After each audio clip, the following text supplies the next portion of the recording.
Hello again, everybody, and welcome to another edition of Lunch with Legends. It's brought to you by GIECO. Visit geico.com/mydiscount today to learn more about how Troy alumni can save on car insurance. I'm Barry McKnight. Speaking of Troy alumni, our Lunch with Legends guest this day is Freddy Thomas, joining us up in Birmingham, right, Freddie? That is correct, Barry. Right from Birmingham, Alabama. Yeah, it is so good to see you. So many Troy people recognize you, and not just because of your Troy Sports Hall of Fame playing career, but I'm not sure that there is a board or an advisory group or anything that, to my knowledge, and I've known you for a little while, that Troy has ever asked you to do that you have not said yes to, Freddie. Obviously, Troy means a lot to you. It does, Barry. And like I say, most of the time when I go around, my wife called me a Troy ambassador, and which is okay. And yes, I really enjoy Troy. Troy means a lot to me and my family. It all started for you, if we can go back and kind of set the scene for this. You're from Montgomery. That is correct. Went to high school at Lee. Tell us a little bit about your high school career and the level of interest from schools for you to go to college, Freddie. Okay. So let me tell you, Barry, yes, I am a Robert E. Lee grad, and I played for Coach Bo Boswell there, who's passed on now. And also my defensive coordinator when I was at Robert E. Lee was Joe Witt, which was an Auburn assistant for many, many, many years. And one of the things that, I had at Robert E. Lee, had a pretty good career at Robert E. Lee, going from my sophomore to my junior year.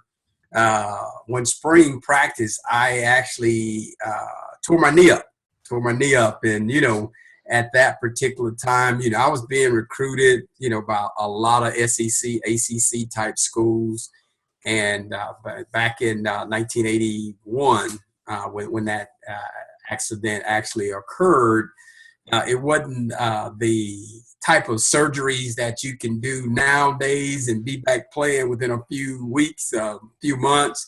It actually took me, I was out that spring and was able to return that fall and have a pretty decent season. But, at that particular time, my senior year, it's almost like the letters stopped coming, and Coach Witt and I was in contact, at Auburn. And, to be honest, I was headed either to Auburn or Clemson at that particular time. Mm-hmm. And after that knee injury, the interest stopped. The interest really stopped. And I was one of those that I wasn't going to give up on myself. I knew I had some more playing time. And so what happened is upon graduation, the spring before graduation, I was down in Troy running in the Troy relays. And my track coach at Robert E. Lee was Jim Tooley. And Coach Jeff Coat, bless his soul, he's passed on now, was an offensive line coach there. He was hired by Chan Gailey. That was Coach Gailey's first year at Troy. So I was down running in Troy relays. And Coach Tooley, my track coach, introduced me to Coach Jeff Coat. And he said, hey, this is a pretty darn good football player here. Right now, he is not decided to go anywhere. And I'm trying to get him to play football. And to be honest, I was one of those guys that I was about to head to the United States Air Force. And, I always picture myself probably in a cockpit being a pilot. And I was torn between joining the United States Air Force and see if I needed to play on. And so Coach Tooley and Coach Jeff Coat at that time convinced me to, hey, he said, we don't have any more scholarships. We don't have a lot of anything. He said, but one of the things that I want you to do next week, call me, and I'm going to get you to come down and just look at the campus. And so I took him up on that. And believe it or not, Coach Jim Tooley brought me to Troy. We met with Coach Jeff Coat. And, man, I sort of fell in love with it at that particular time. I knew that this was an opportunity for me to continue the sport that I loved so much, which was football. And so he said, well, let's walk on. Walk on. And Right. I'll be honest, I'm like, I didn't know anything about walking on like that. It's either you're going to scholarship or you don't play, right? And so I said, well, I'll give it a shot. And in 1983, I reported, I'll never forget it. It was that first Saturday in August. I think it was like August 4th or 5th or something like that. And I was getting in shape and all that. And now I'm on campus at Troy, and that's where it all started. And I tell you, I just love it. It's such an interesting story because whenever you were elected to the Troy Sports Hall of Fame, one of the things, I mean, I knew you, I knew of your career, and I thought, holy smokes, this can't be right. Freddy Thomas was a walk-on at Troy. That answers a lot of questions right there. Started your career in that season, your freshman year as a walk-on, Freddie. Right. Played in every game. Yes. And you won a national championship. Well, what did 1984, now that you look back on it with the benefit of time and some perspective, what was your most abiding memory of your freshman year at Troy? I tell you, that year, it was we played in the Gator Bowl. We played Florida A&M down in Jacksonville, Florida in the Gator Bowl. We played, and I tell you, that was one of those situations where I was a backup safety and I was playing, and the safety got hurt during that game. And lo and behold, I was called upon, and it's like a second quarter, and I'm like, I got to play. I got to be ready, right? I got to be ready. And I always considered myself, Barry, to be a practice guy. I love to practice. I tell you, and I remember Coach Gailey telling us, we're going to practice. It's going to be hot out here, and we're going to practice. So, I'm not going to cancel practice because you feel like you're hot. And so at that particular time, early on in that fall, I adjusted very, very quickly to say, hey, I'm going to be practiced, go out here and have fun. The time will go away. But that Florida A&M game, when I was called up on to play, and that just turned it on for me. And that was my opportunity to show Coach Gailey and Coach Rhodes and Coach Maddox and those guys, that they did not make a bad decision by inviting me to walk on. One of the things also in your freshman year, I got to tell you, Freddie, when we were, talking about the schedule for this feature, we wanted to get you on because it's an interesting story to tell, and we almost decided to have you and Mike Turk on at the same time because. Your freshman year was also Mike Turk's freshman year. I think you were a quarter ahead of him. You both walked on, and you're the only guys to have won 2 national championships at Troy, both from Montgomery. Right. And Coach Turk said, you guys, I think you guys room next to each other. Talk a little bit about meeting Coach Turk and the mutual respect that you guys generated amongst each other in your relationship with him. Wow. I tell you, to this day, I still consider, Mike as one of my better friends. And the reason being, we're both from Montgomery. Yeah.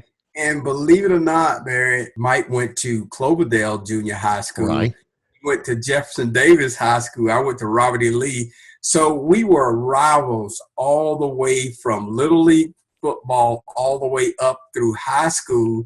And lo and behold, I walked on in the fall. Mike walked on in the spring. We both were recruited by Coach J. Jeffcoat. And I tell you, I have so much respect for Mike and the things that he was able to do for us at Troy. Mike came into a similar situation where Kerry Christensen, I think he received an injury in that in the 84 season, and Mike was called to take over the helm there. And, we just loved the game. It wasn't a situation where, we went and we wanted to play to go to the next level. Of course, you always wanted to go to the next level. That was your childhood dream, is to play in the NFL.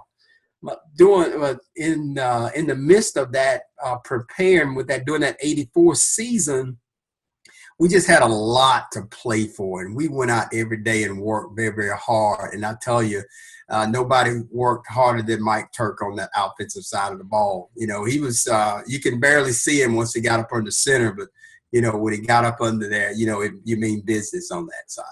So you as a freshman, first year, you've got a national championship ring. Sophomore year, really came into your own in your junior season. Your first of 2 All-American years.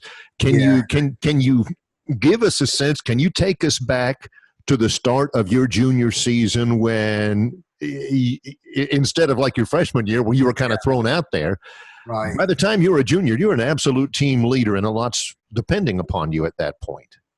Yeah, you know, one of the things that I have to give credit to Coach Rhodes and Coach Gailey, Coach Maddox, and all those guys. And, you know, once they found out that, you know, hey, I love the game, and I came to play. It was one of those things that I would always tell my guys. I said, hey, you know, we're going to be friends, but once we get in between the white lines, it's all about competition, right? And so that's the mentality that I played with, is that, you know, as long as we're on the sidelines, that's okay. But when we get out on the field I would call them between the white lines, it's all about business right there. And, you know, I played hard there. I practiced hard. I played hard.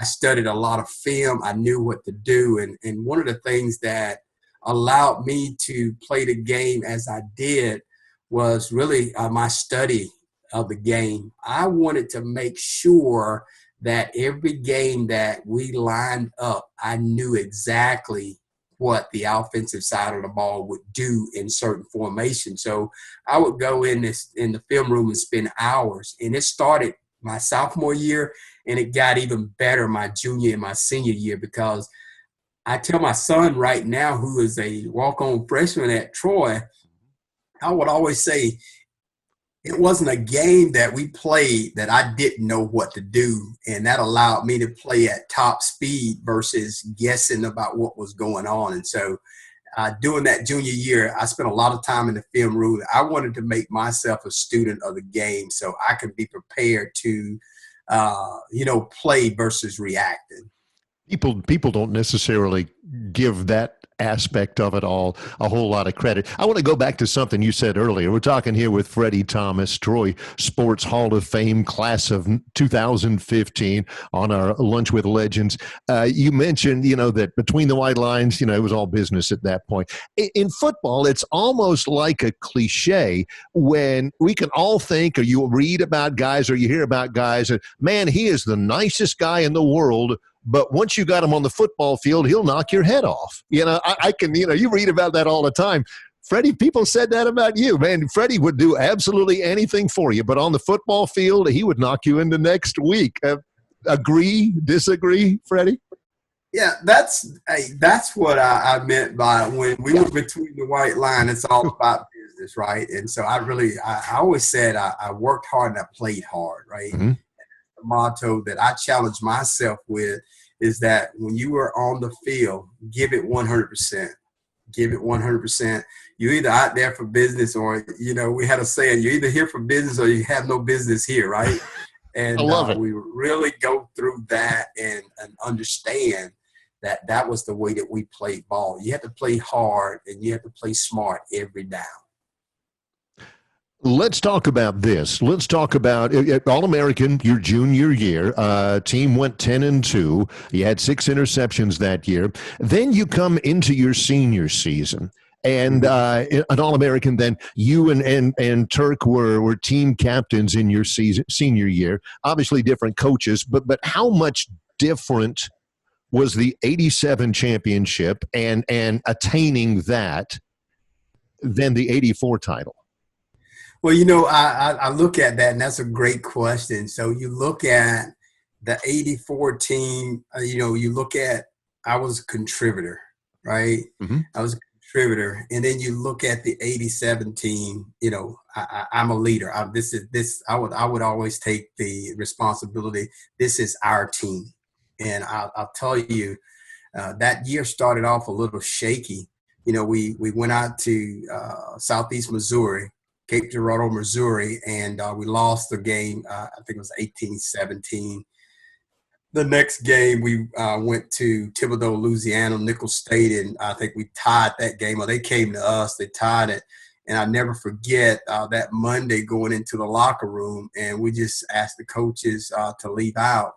And we just had a team meeting, guys, and said, you know, we are better than last year's team. We're better than the previous year team. And we're just getting our butts kicked, you know. And at that particular time, you know, we challenged each other that we were going to do our best the remainder of that season. And Barry, I tell you, you know, we ran the table. We ran the table because I attribute it to us coming together that third week of that season, that '87 season, and really understanding, you know, what our purpose was, what our goal was. And by God, we got to go out and achieve it. And nobody gave us anything. We went out and we earned it. Our first Lunch with Legends, of course, we talked with Lawrence Tynes, and we talked with O.C. Umenyiora, who joined us from London, and we talked with DeMarcus Ware. And before we went really far in that interview, O.C. and Tynes were talking about the bus trips they had to take, you know, going to McKnight and going to some of these other places. You're talking about going to Cape Girardeau and going to Natchitoches, Louisiana, or Thibodaux, and all these things. Even now, you know, they were talking about it in the context of, man, you know, these are people who have won Super Bowls and achieved a great deal, but they still remember those bus rides. They still remember the difficulties of getting things done. Do you still think about some of the friendships you forged and some of the trials that you went through on those bus rides throughout the league?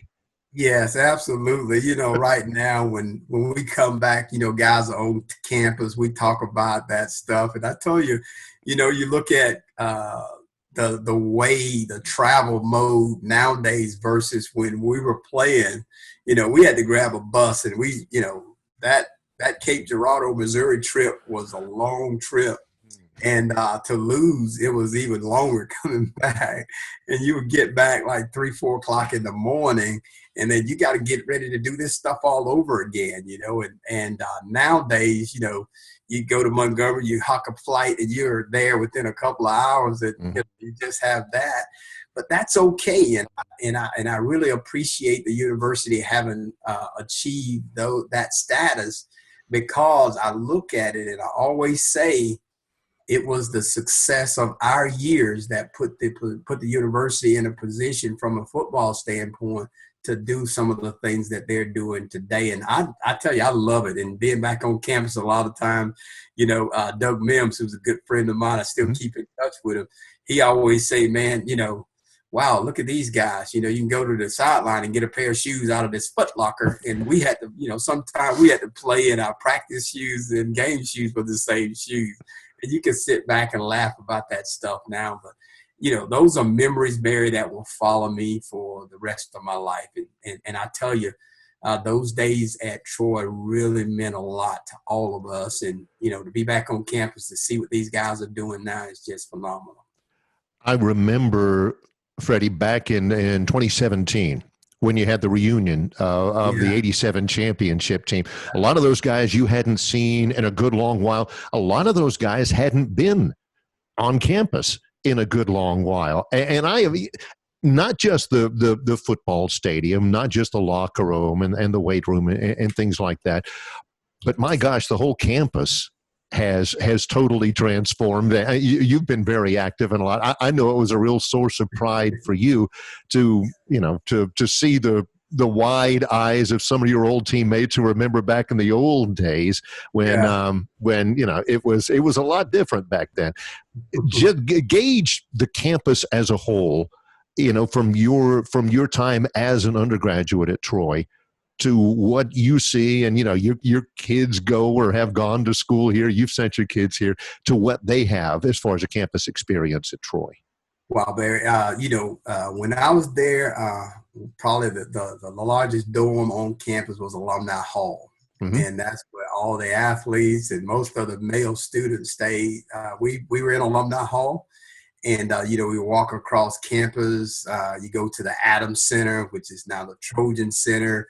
It's just the dorm, the stadium. The stadium that we played in was a one. It was just like a statue, just a one level stadium there, and to see where that has gone.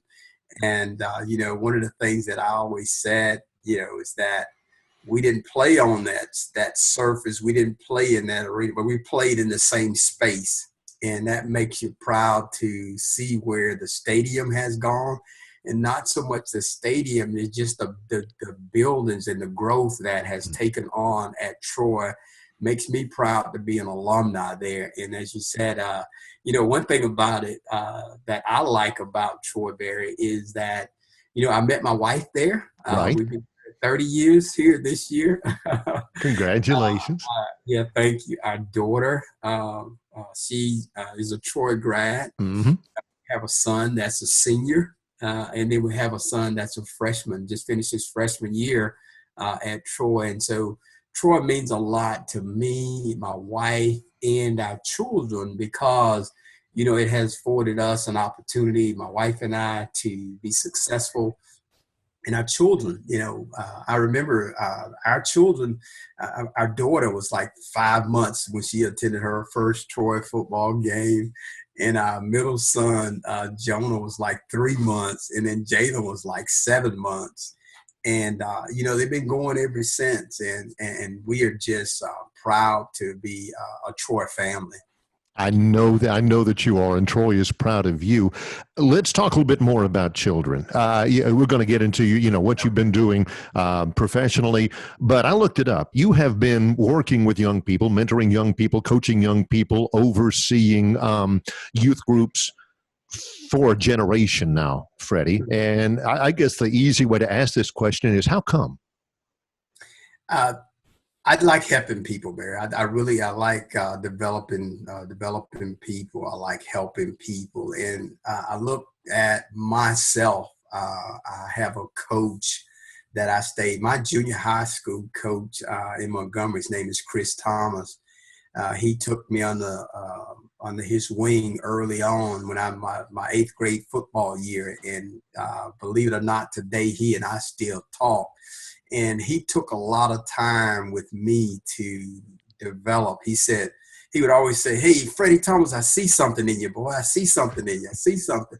And he works and he worked and he kept me. And I saw that as giving back.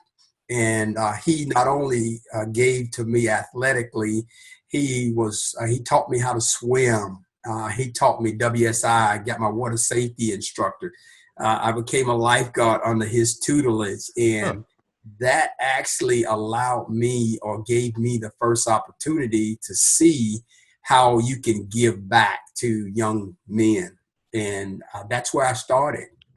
Started coaching Little League baseball, Little League football, and believe it or not, now, Barry, I volunteer coach with Oak Mountain High School here in Birmingham Mm-hmm. now. But I do it on a volunteer basis, and coach always asks me why you do it.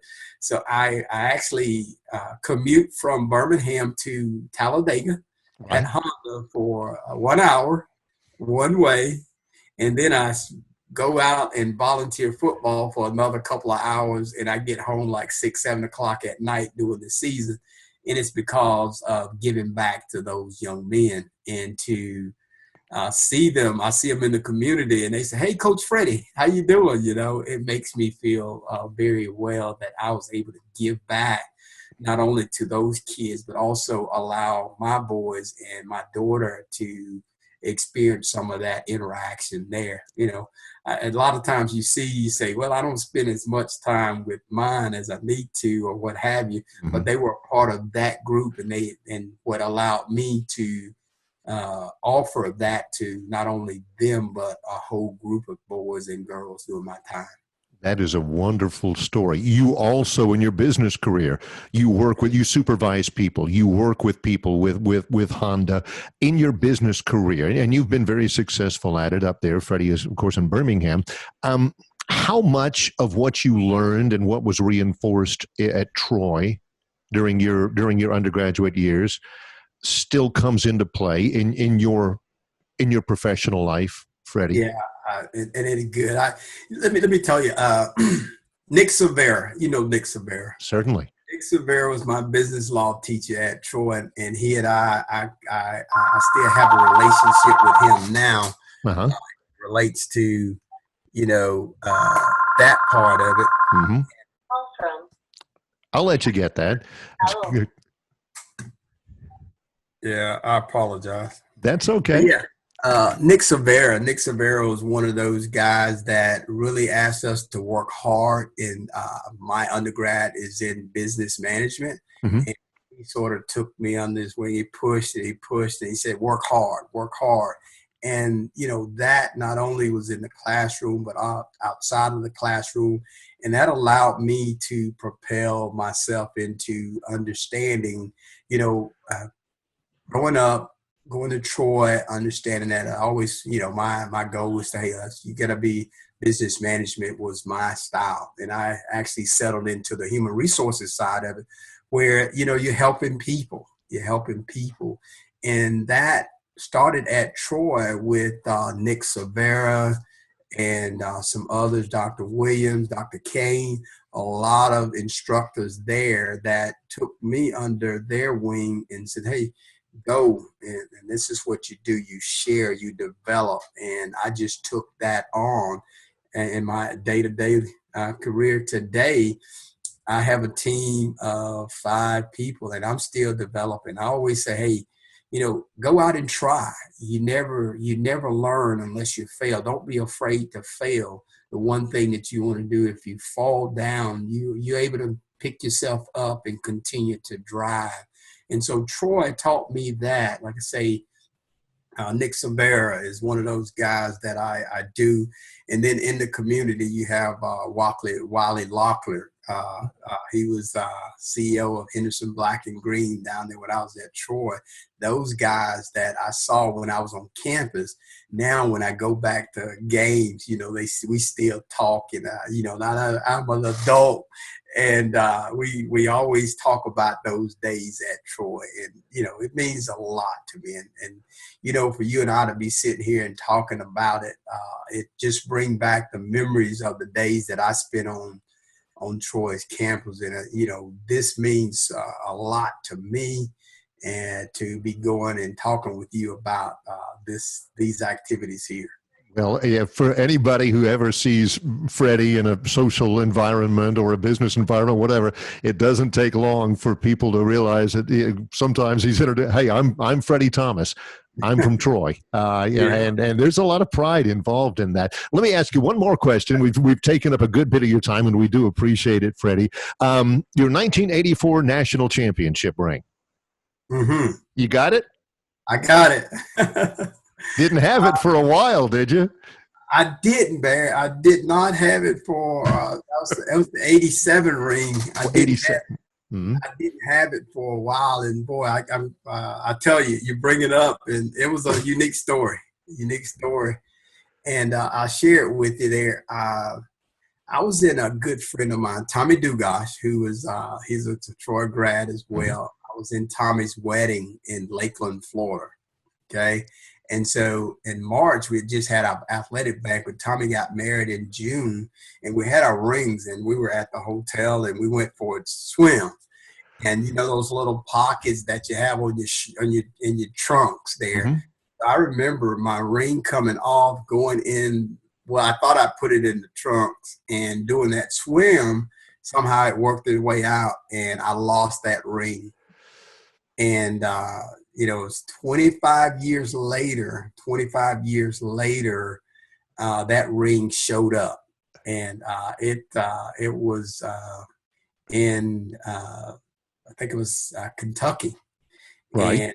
And the owners of the hotel at that particular time, She had been through 4 or 5 states, she said, and her brother was cleaning the pool, and that ring had lodged and sort of held on to the drain in that pool.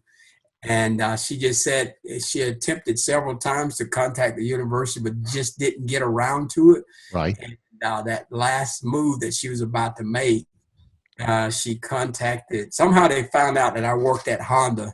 Right. And in human resources, you know, you get a lot of cold calls and things like that. So I got this call and they said, hey, you know, this is whatever the reporter's name. And I'm like, I hope this is not a cold call. And he said, are you Freddy Thomas? I said, yes. He said, I have a ring. And it perked my attention very Yes. quickly. And he said, I have your ring. It was found. And the person that found it, she just want to get it back to you. Don't want to be known or anything like that. And he said, but the way what I want to do is I want to do a story on it. So I'm going to have to drive from Louisville. I'm going to come to Birmingham and I'm going to return your ring.